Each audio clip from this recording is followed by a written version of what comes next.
రేవంత్ రెడ్డి గారు విజయవంతంగా రైతు బంధును ఎగ్గొట్టి రైతు భరోసాకు కోతలు పెట్టడానికి రాత్రింబవళ్ళు కష్టపడతా ఉన్నాడు. ఎటైట రైతు బంధుకు రైతు భరోసాకు కోతలు పెట్టచ్చు అని పాపం వ్యవసాయ మంత్రి, ఆర్థిక మంత్రి, ముఖ్యమంత్రి అందరూ ఈ రైతు భరోసాకు కోతలు పెట్టడానికి కుస్తీలు పడుతున్నారు. గతంలో ఇదే రేవంత్ రెడ్డి గారు రైతు బంధు ఏడాదికి 3 సార్లు ఎందుకు ఇవ్వకూడదు అని ప్రతిపక్షంలో ఉన్నప్పుడు మాట్లాడారు. ఇవాళ అధికారంలోకి రాగానే రేవంత్ రెడ్డి గారికి కొంచెం మతిమరుపు వచ్చినట్టున్నది. 3 సార్లు ఎందుకు ఇయ్యరు అన్నోడు ఒక్కసారి కూడా రైతు బంధు ఇవ్వడానికి ఆపసోపాలు పడుతున్నాడు, వెనక ముందవుతున్నాడు. వానకాలానికి రైతు బంధు ఎగబెట్టిండు, యాసంగికి రైతు భరోసాలో కోతలు పెట్టడానికి కుస్తీలు పడుతుంది. అప్పుడేమో 3 పంటలకు రైతు బంధు ఇవ్వాలన్నాడు, వానకాలం ఎగబెడితివి, యాసంగికి కోతలకు సిద్ధం చేస్తేవి. అంటే రేవంత్ రెడ్డికి మతిమరుపు అనుకోవాలన్నా, రేవంత్ రెడ్డి గారు ప్రతిపక్షంలో ఉంటే ఒక మాట, అధికారంలోకి వస్తే ఇంకొక మాట, అంటే 2 నాలుకల ధోరణి. ప్రతిపక్షంలో ఉన్నప్పుడేమో నాలుకకు నరం లేదు, ఏదైనా అడుగుతాడు. అధికారంలోకి వస్తే తాను చెప్పిన మాటలు తానే మర్చిపోతాడు. ఇప్పటికే రేవంత్ రెడ్డి గారు రుణమాఫీకి షరతులు పెట్టి, ఎవరు రాబాయ్ ఎంత డిస్టర్బ్ చేయకుండా అంటే కూడా గదే పని చేస్తారేం రాబాయ్, బయట పోయి ఊకేం సతాయిస్తారు. రుణమాఫీకి షరతులు పెట్టి రేవంత్ రెడ్డి గారు చాలా మంది రైతులకు రుణమాఫీ ఎగ్గొట్టిండు. ఇలా రాష్ట్రంలో సగం మందికి కూడా రుణమాఫీ కాలేదు. ఇప్పుడు మళ్ళీ రైతు భరోసాకు కోతలు పెట్టే ప్రయత్నం చేస్తున్నాడు. ప్రభుత్వం దగ్గర అన్ని రికార్డులు ఉన్నాయి. ఇప్పటికే కేసీఆర్ గారు ప్రభుత్వం దగ్గర ఉన్నటువంటి రికార్డులతోని 11 విడతల్లో 73,000 కోట్ల రూపాయల రైతు బంధునిచ్చి చూపించిండు కేసీఆర్ గారు. కానీ రేవంత్ రెడ్డి గారు ఏమంటున్నారు, ఇప్పుడు మళ్ళీ రైతు భరోసాకు దరఖాస్తులు పెట్టమంటాడట.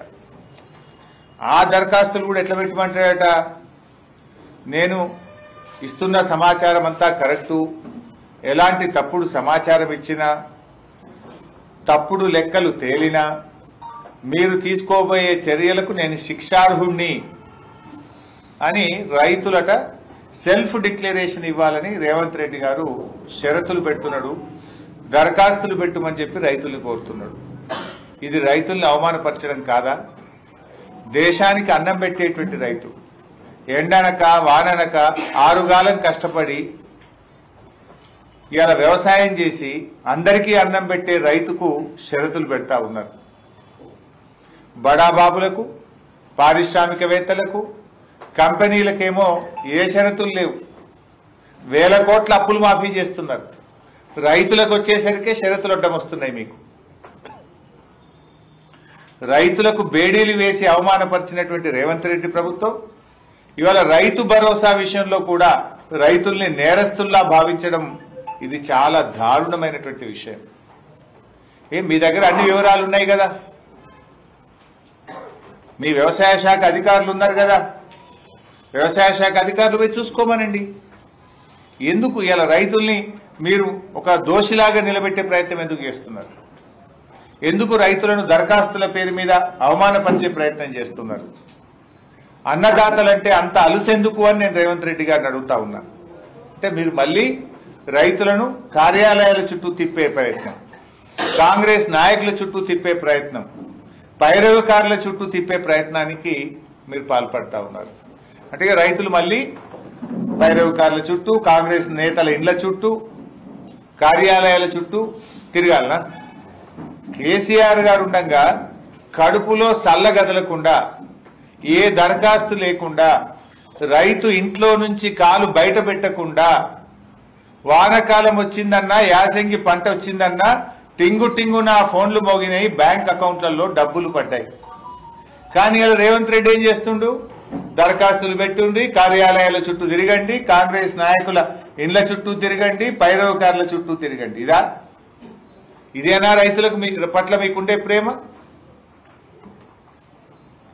ఇది చాలా దుర్మార్గమైనటువంటి విషయం. అందుకే బీఆర్ఎస్ పార్టీ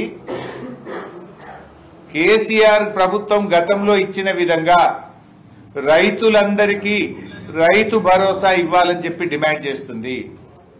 ఆ రోజు ఎన్నికల సమయంలో మీరేం చెప్పారు? ఇప్పుడైతే 10,000, మేమొస్తే 15,000 అన్నారు. మేనిఫెస్టోలో పెట్టారు. వరంగల్ రైతు డిక్లరేషన్ లో చెప్పారు. చెప్పిన విధంగా ఈ వానకాలం పైసలు, యాసంగి పైసలు కలిపి ఎకరానికి 15,000 రూపాయలు ఇవ్వాలని చెప్పి మేము బీఆర్ఎస్ పార్టీ పక్షాన్ని డిమాండ్ చేస్తా ఉన్నాం.